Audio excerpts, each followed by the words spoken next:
my assistant was talking with me, and I said, well, who are these folks that I'm visiting tonight, and what do they want to know?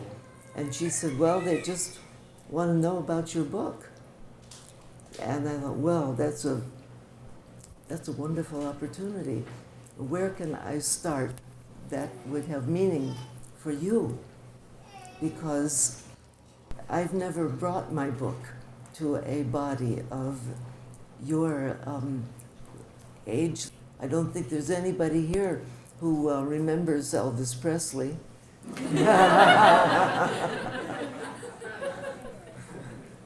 Well, that wasn't quite true.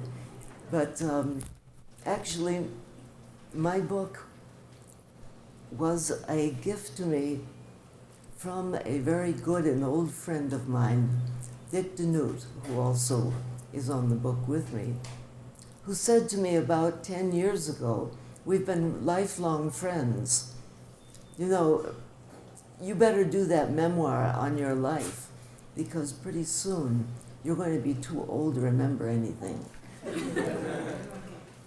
And you know, it's always good to have somebody that will sock it to you. Because that way you find the truth much faster. And if you don't argue with your opponent and realize the intelligence there, you can do things in your life that you have to do. And this book, called The Era of the Heart, was also his idea for the title. And I said, Dick, The Ear of the Heart, it sounds like a medical journal. And I mean, really. And he said, no, you're wrong. You're wrong, Dolores, it's not. He still called me Dolores, always refused to put mother or sister in front of it. But he said, you're wrong. It's a very good title and it will sell. And besides, it happens to be the first line in the Holy Rule of St. Benedict. Well, that was a low blow. And when I read the first line, it was, Asculta, O fili, listen, my son, to the voice of the Master with the ear of your heart. And so I had to acknowledge I was now caught. And then the next question was, okay, if we're going to do it, Dick, how can you do it on a monastic schedule? Because I live in a monastery with about 40 other ladies. We are Benedictines by profession. That means we're not nuns or what you call conventual of nuns. We are monastic nuns, meaning we have a monastery of 400 acres that we are responsible, we are self-sustaining. One of our sisters, many years ago, came to the community with a great sense of agriculture and got the farm started. But in order to keep it going, we had to send 4 people to school to learn about how you handle a pig barn, how you handle a cow barn, how you handle milking, how you handle knowing the grasses, all the different kinds of grasses that are there, how you handle mowing, haying, and everything that has to happen in order to make that place work. Well, I have to get my water.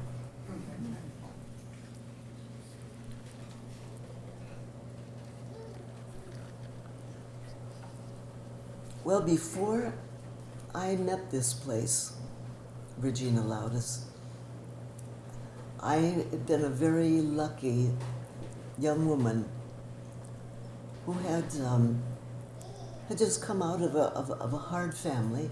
My mother and father were divorced when I was probably 6 years old. My father looked like what's his name? Clark Gable in 1939. And so a talent scout saw him and said, "We're going to send you to Hollywood because we can make a movie star out of you." And he said, "Great, let's go." And my mom said, "I'm going with him or I won't keep him." And my grandmother said, "The baby stays with me," because I paid for her. I was the one that paid the bill when she was born because my dad drove a truck and didn't have enough money to make things work out. So I stayed with my grandmother for many years, and in that context, I became a Catholic because she sent me to a Catholic school because the railroad tracks I'd have to cross if I went to the public school, and she was afraid I'd got run over. So I went to the Catholic school, and I saw that from midnight until after you had Mass, everyone fasted, and then they had chocolate milk and donuts. And I had to have shredded wheat with Granny at home before I went to school. So I said to the sister one day, "You know, I would really love to have bread with the children." And she said, "What did you say?" And I said it again. And she said, "Well, just a minute then." And she went next door and she said, "Father, I think little Dolores wants to be a Catholic. She said she wants to take the Eucharist." And so she said to me, "If you can come to catechism classes, we can work this out." And so I went home to my grandmother, and she said, "Chocolate milk and donuts and for catechism class? It doesn't make any sense to me." But this was this was in the 40s, and she'd been a flapper. Nobody took her in those days. So she just said, "Look, kid, if this is what you want to do, fine. It's your choice." So I went to school and I started. And I was told, "You have to sit here in front of the tabernacle in the first row and wait your turn to go into the class." And they explained to me that Jesus was in the tabernacle. So I remember sitting there and saying, "Jesus, you are a tall man, probably, about 6 foot, I would imagine. How in the heck can you get into that tabernacle?"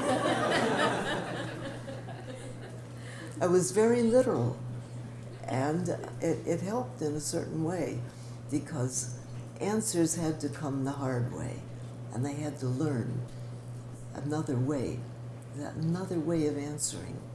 I remember when my mom, she wanted to help me. She gave me a picture of the Lord with the globe on his shoulder, and she said, "You know what, honey, if you think things are hard, you just look at what the Lord did. He has the whole world on his shoulder." And I looked at it for a while. And I said, "You know what, Mom? I think that kid just has a big basketball up there."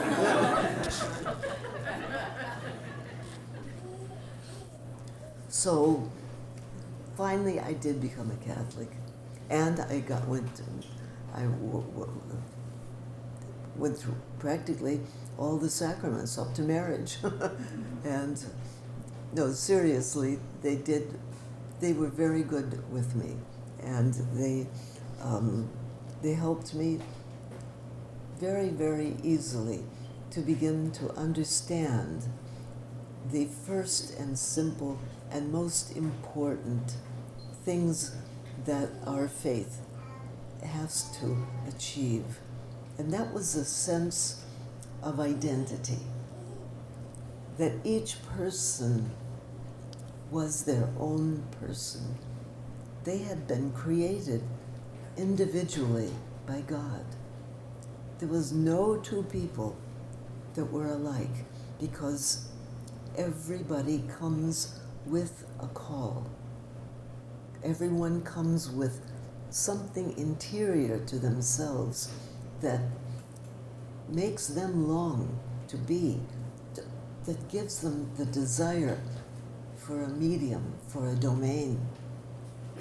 And that was the richness that I understood of our Catholic faith, first of all, was the fact that we were created by God the Father in love, and that love was the absolute par excellence reason for being alive. And so learning to find who we are and how we are to be made, that was very exciting to me, because when my daddy went to Hollywood, all I wanted to do was to go there with him. And if he got to be a movie star, I wanted to be one too. And the thing was, my grandfather was a movie projectionist. He showed films in the old movie houses, you know, where somebody had to show the movies way up in the back in that little booth. Well, he was the guy. And I used to go back up there with him all the time. And he'd turn off the sound because he wanted to take a nap. And it was for me to watch the movie. And when the film went to a certain point, I went and waked him up. And he would change the reel. And I got a quarter a reel. And that was my allowance on it. But it was more than that. I was able to watch how movies were made. I didn't listen to the story. It didn't matter that much. I listened in not listening to the movements that they made, how they created the craft of putting a film together. And that was an extremely important part of my own education. And I shared with my grandfather that I wanted to be a movie actress. And he would say to me, "Honey, I think you are the best there is. I know you can do a better job. I've seen them all. And I think you can be the best."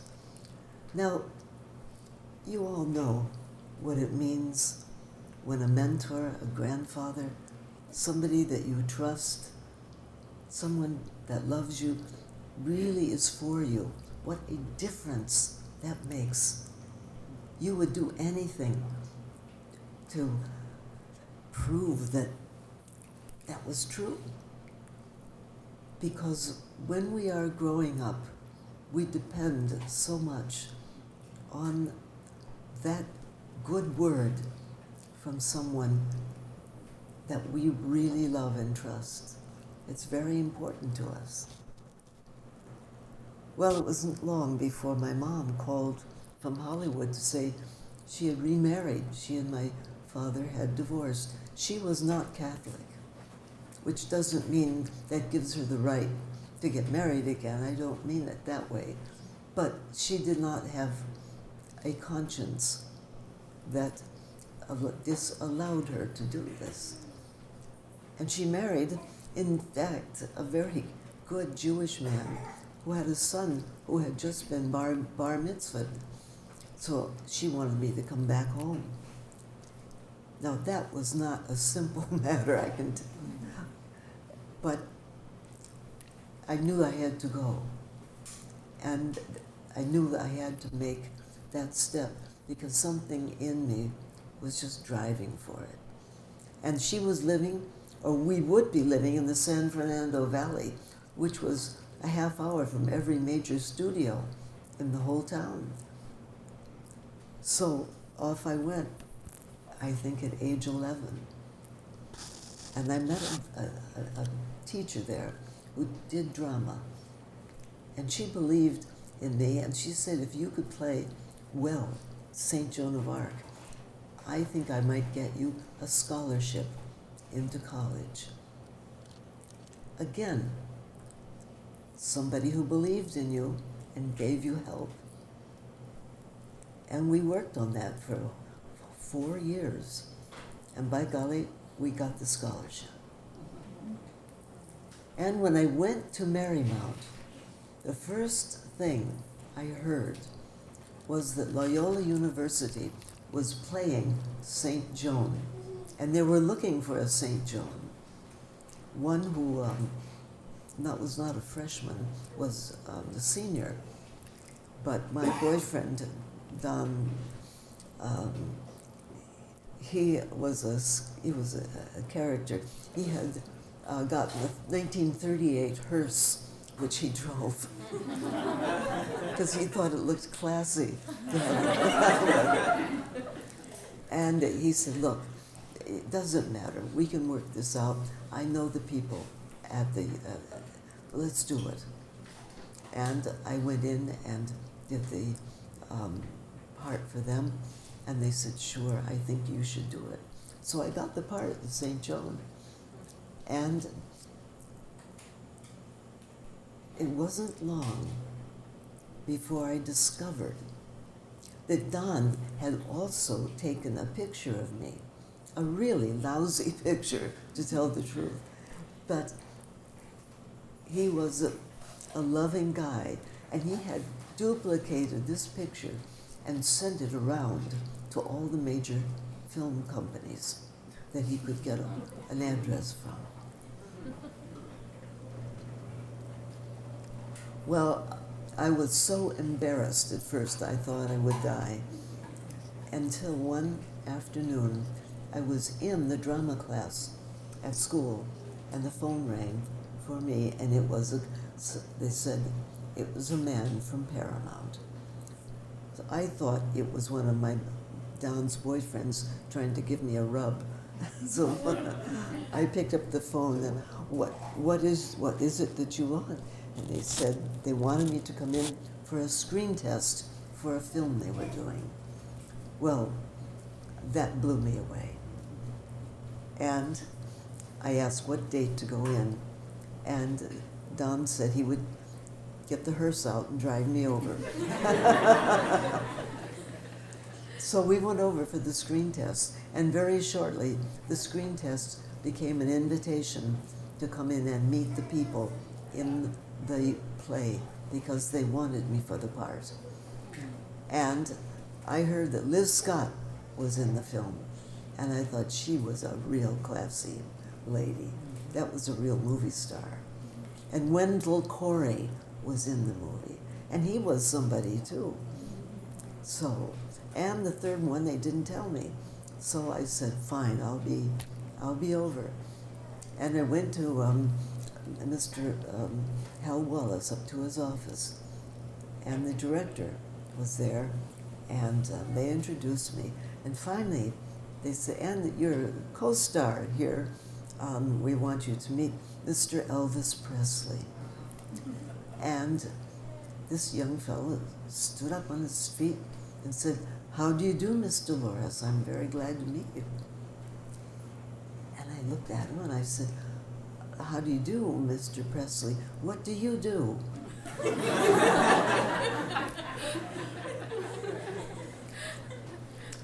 Well, for some of you that wouldn't remember, the week before, he'd played on local television and had done a pretty hip swinging song that got very, very mixed reviews from the whole public. Everybody knew who Elvis Presley was but me, because I had been so involved with St. Joan, I hadn't given anybody else a thought. But the fun of it was, Elvis enjoyed that. He thought that was a great joke, and it was something that opened the door for us. So they invited us, let's get going, and he told me when we would start shooting. So the day we first started shooting, of course, was the last scene in the movie. It always happens in Hollywood. It's crazy, but it's the way it's done for some reason. Anyway, this was the farewell kiss, and Mr. Cantor, who was the director, came over to me, and he explained to me how you hold your hand, where you put your other hand, so you don't get shadows in the person's eyes, that you're, and the whole thing. And he said, and we will say, roll them, and we'll say cut when it's finished. And that's all there is to it. So we started. Roll them, he said, and we get into the kiss. Well, within 2 seconds, he says, cut. And I thought, oh my gosh, how could I have done that badly? And then he said, Wally Westmore, please come over here. He was the makeup man. Come over here, put something on her ears, they're turning red.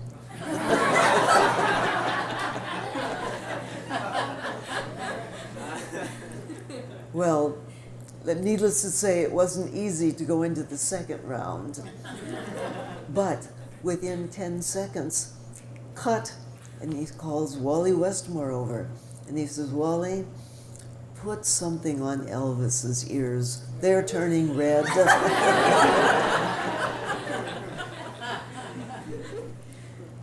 So we got off to a very, very good start. And I found him to be just very, very much like any one of you fellas here. He was very open and easy and young and very handsome. And and when he started singing on the stage, I could have dropped my teeth if I didn't have any. And it was just amazing, the electricity that he projected, the magnetism. It was astounding. And I thought to myself, this is what you have to be a movie star. You've got to make people love you, want to be one with you in some way. You've got to have something to give. And then I kept thinking, I don't have anything to give. What am I going to do? I don't sing, I don't dance. All I can do is listen to the people who do it. So I thought, well, that's the way to begin. And before I knew it, Mr. Wallace had signed me to a 7-year contract, which meant I could stay there for 7 years. Every 6 months, he could clip it. But it was a contract. And very soon, I got another film with Anna Magnani and Anthony Quinn and Anthony Franciosa. I mean, it was astounding. And Anna Magnani was such a trip, because the first time we went into the sound stage, and she took one look at me and she said, no. She said to the director, no, she's no good. She's too white. Blue eyes, no, blue eyes. And George Cukor said, look, Anna, Northern Italy, many people have blue eyes. Well, hair too light. We'll darken her hair. We put makeup, we can do lots. Well, I know, but no. He says, yes. And she said, well, we try. So George said to me, by 2:00, you learn the scene in Italian, okay? I said, George, I can't speak Italian. He said, well, imitate it. He said, do something, because she's got to hear you say something in Italian. And then he said, learn, my papa won't allow me to speak in Italian.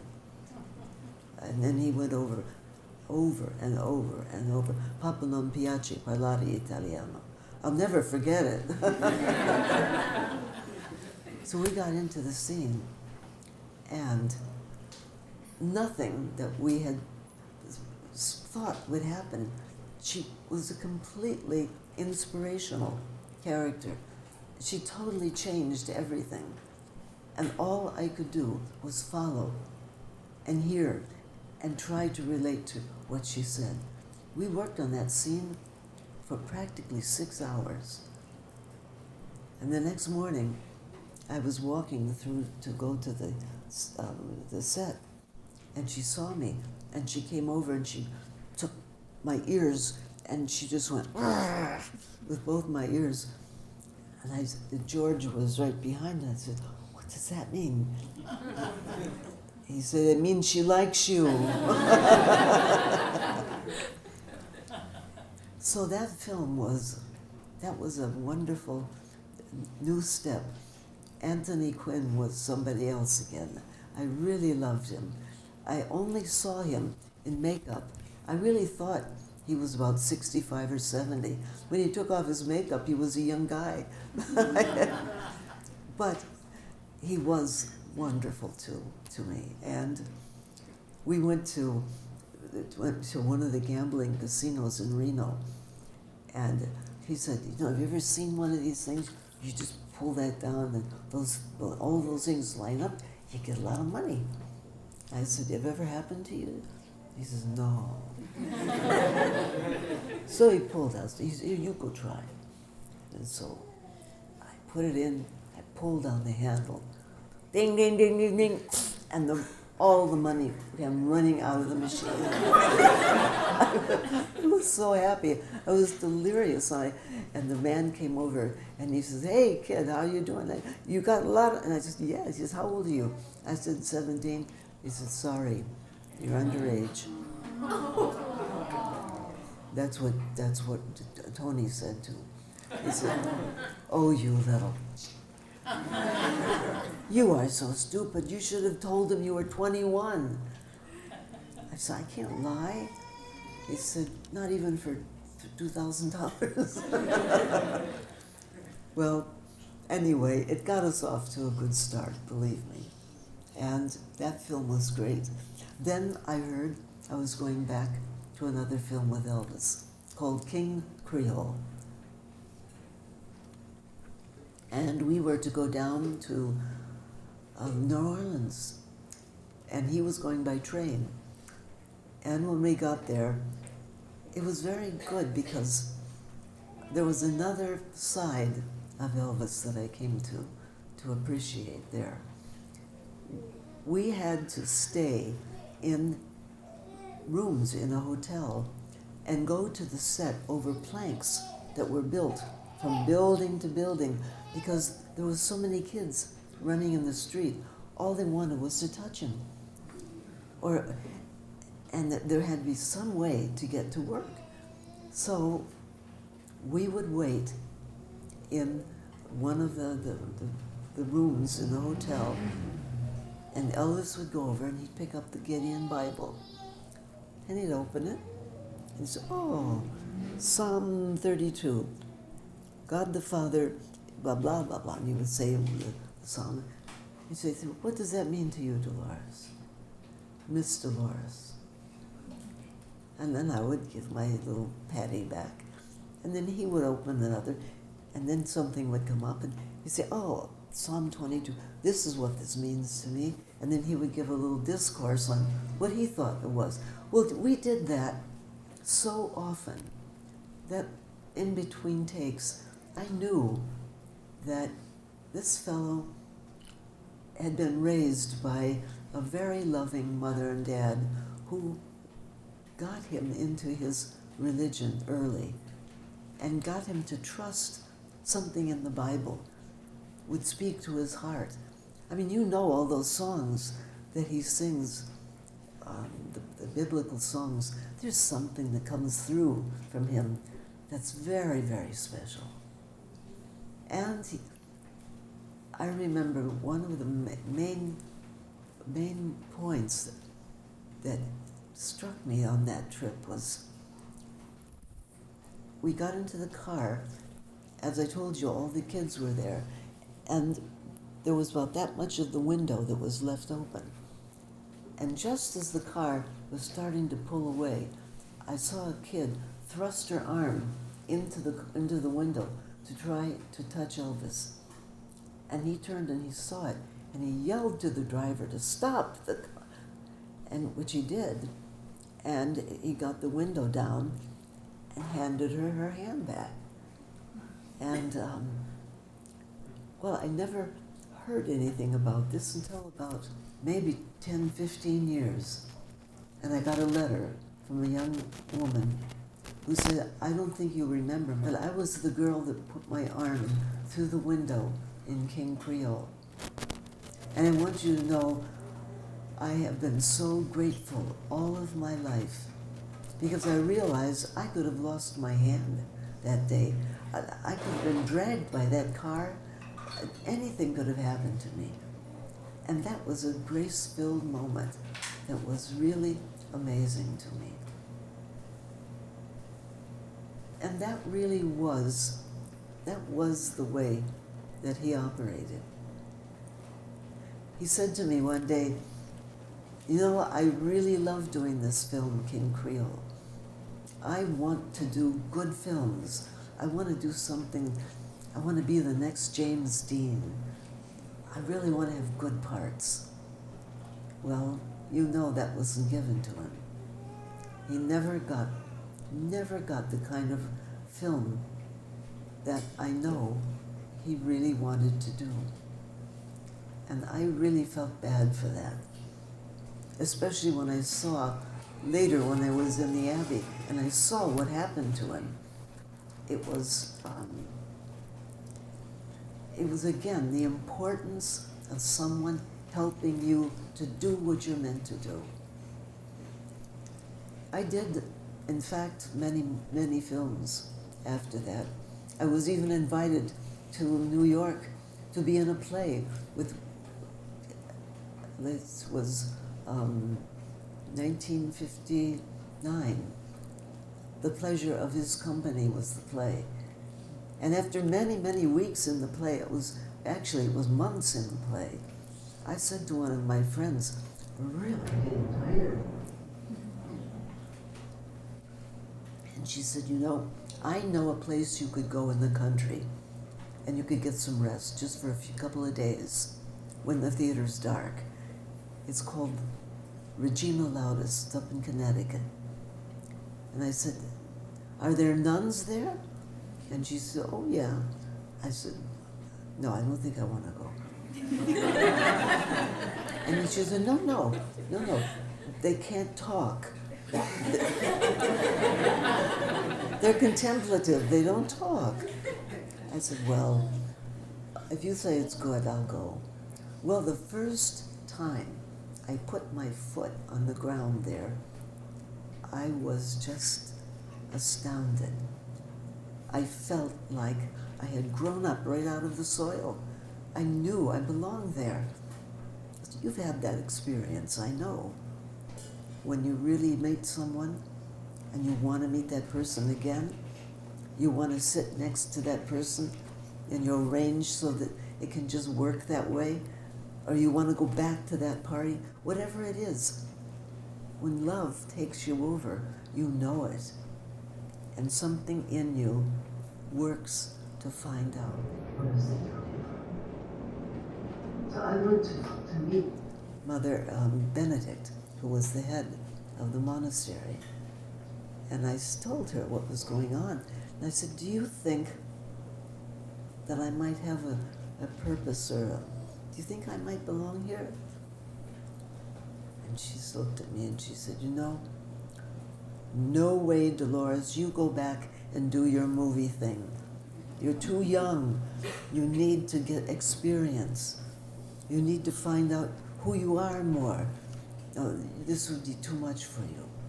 She says, but you can come here and you can come and be our guest anytime. But I think you've got something you've got to do in that movie industry. Well, I was so relieved. I could have kissed her. And I went back, and sure enough, the movies that I want. The next one, I think, was Where the Boys Are, which just couldn't have, that one just took me right into it. Connie Francis was a delight. It was her first movie. Paula Prentice, so much fun. Jim Hutton, they were great kids, really just wanting to do something that was good. And that film had very serious parts to it, very serious. But it also showed that kids in Fort Lauderdale can have a great time. And then, surprisingly enough, I was asked to do a film called St. Francis of Assisi. And I was to play the part of St. Clair. And I thought, oh my heavens, how am I going to do a saint?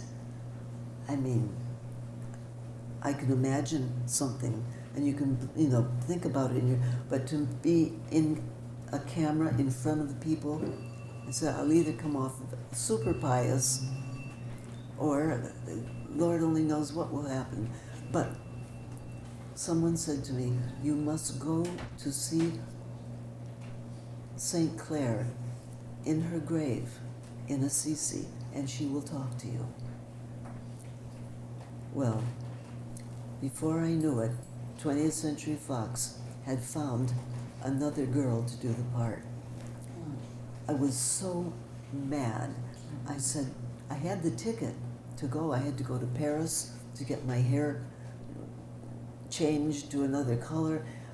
I just said, I'm going anyway. I got on the plane, and I got to Paris. And of course, by the time I got off the plane and wound up in the hotel, I realized that I did not speak French.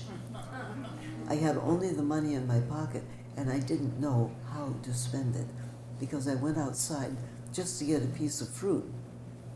We gotta wrap it up. Yeah. For questions. We got a piece of fruit, and it was $20 they took from me. So, anyway, the producers did change their mind, and once again, and they sent me to do St. Clair. And a time in Assisi, that was practically 5 months that I was there, because they had so much they had to do. That was in itself a great place, and a wonderful experience with Brad Dillman. And remember, they would tell him, don't smoke your cigarette in your costume. You're a saint. And then my next film was about a girl who'd been in a concentration camp, Lisa. And that, I think, was the one that really cut the mustard in my heart, because I could not imagine a person suffering under the hand of that kind of devastation. That there was redemption, and that word redemption really began to speak to me, that we could redeem the evils that have happened.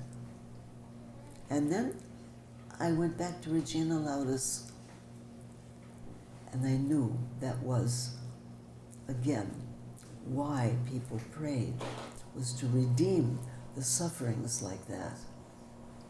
I got to be engaged to be married during that time, and at a party that was given, Don Robinson was my boy, and he came to me afterwards, you were not at the party. Don't you love me? Something's wrong with you. I think you should go back to that monastery and think things out. And I said, okay. Next day I got a plane ticket, and I was back at the Abbey. This time, Mother Abbess was very different. This time she said, okay, you have to get permission from the Archbishop in Hartford and in Los Angeles. 6 months, please don't tell anybody. I said, don't tell anybody. She said, all right, you have to tell Don, but don't spread it around. Well, Don, you never heard such an angry man. Oh, he hit the ceiling. But when he came down, he said, look, I'm going to tell you one thing. All love relationships don't end at the altar. I'm going to stay with you on this. And I said, Don, you don't have to do this. You don't have to do this. He said, I know I don't, but I do. And he did. All of his life, he was there every Christmas, every Easter, until he died 18 months ago. He was a compliment to me that helped me to do what I needed to do beyond his own desire, or in the wake of his desire, however God would allow that. So I know we would have a lot more to say, but I just want you to know that speaking to those archbishops, finding my way back, coming to that moment of entering Regina Laudis, was one of the toughest times. It wasn't half as bad as actually entering. I really thought I had fallen off a building on my butt. I was so upset.